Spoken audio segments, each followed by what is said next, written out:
这个是不是也有甲沟炎？这个啊，之前没有，这2年这个脚趾头开始有。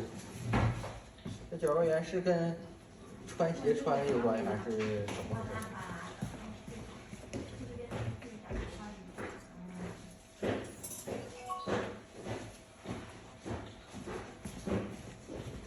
这趾沟炎是怎么回事？是传染吗？还是说？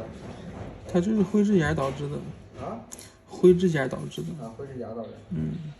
跟穿鞋没关系了。对。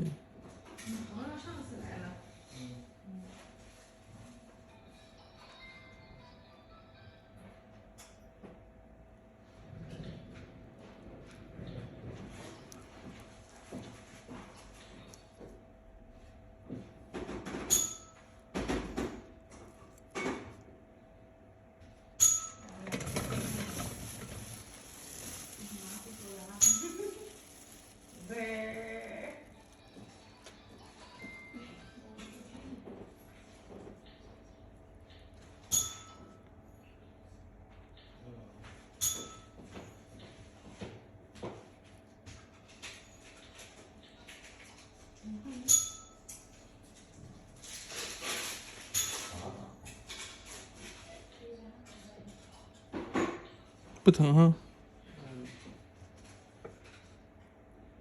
你这边的指甲啊，都已经变色了，是不是？变色是啥意思？就是好多年了，这不是？这个是这2年变的，之前这边这个还没那么严重。有时候长的时候，我自己拿指甲刀剪了以后，自己就揪出来了。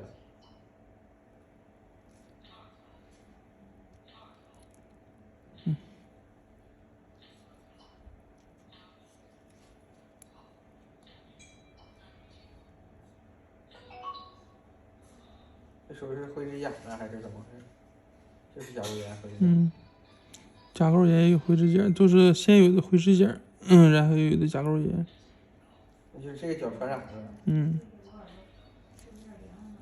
那怎么这玩意儿能治好吗？能。抹药吗？还是怎么？